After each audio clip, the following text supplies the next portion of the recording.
హాస్య కవిగా వికట కవిగా లోక విదితమైన నేను తెనాలి రామకృష్ణ కవిని. అభినవ ఆంధ్రభోజుడు సాహితీ సమరాంగణ సార్వభౌముడు అయిన శ్రీకృష్ణదేవరాయల అష్టదిగ్గజ కవులలో ఇష్టమైన కవిని. గాళ్ళపాటి వంశంగా జన్మించి కాళీమాతను ఒప్పించి పాలు పెరుగు ఏకకాలంలో స్వీకరించి తెలుగు సాహిత్య పూదోటలో పరిమళభరితమైన పుష్పాన్ని. రాజగురువు అయిన తాతాచార్యుల వారిను అమితంగా ఇష్టపడుతూ ఆయనను ముప్పు తిప్పలు పెట్టి 3 చెరువుల నీళ్లను తాగించిన శ్రావ్యదారిని, చమత్కార సందడిని,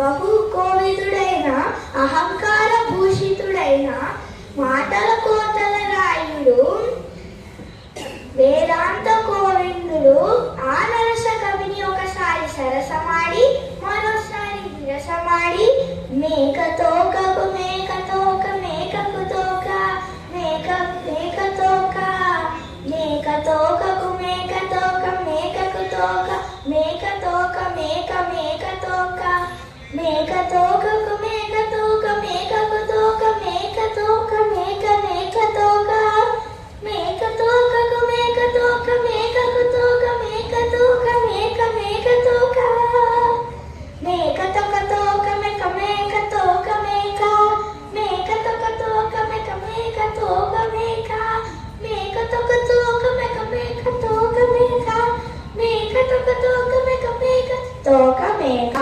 పద్యం చెప్పి చికాకు పరిచిన విజయనగరం నుండి పారిపోయేటట్లుగా చేసిన తికమకమకటిక కవిని తెనాలి రామకృష్ణ కవిని. ప్రతిరోజు భువన విజయం సాహితీ గోష్ఠులతో స్వదేశీయులతో విదేశీయులతో కలకలలాడుతుందంటే ఎటు చూసిన తెనాలి నవ్వులు పూయాల్సిందే, పువ్వులు లేని కాయలు పండ్లు తినాల్సిందే. పంచకావ్యాలలో ఒకటైన పాండురంగ మహత్యం అను గ్రంథాన్ని రాసి చమత్కార పండితుడే కాదు, భక్తి రసాలను వంట పెట్టించుకున్న సందడి కవిని, సభికులామోదిత కవిని. ఉత్సుకతతో ఉద్భటారాధ్య కవులలో ఉత్సుకతతో ఉద్భటారాధ్య చరితను రాశాను.